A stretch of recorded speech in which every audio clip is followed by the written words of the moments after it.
Bali, ang Banton Romblon po is island ng mga bato. Pero nag-order po sila ng mga bato kasi parang mas makakamura sila. Kasi pag yung mga bato kasi dito sa isla ang babasagin tapos hahakutin pa, mas malaki yung magagastos. Mas malaki yung magagastos ng paghakot at saka sa pagbasag ng bato. Kaya nag-order po sila ng bato. I think ang dinig ko in-order pa yan sa Bicol, parang ganun. Pero yan po, hinahakot po yan, pantabon po dito sa ginagawang baywalk po ng Banton. Ayan.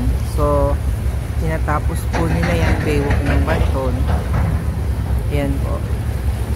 So yan lang po. Thank you po.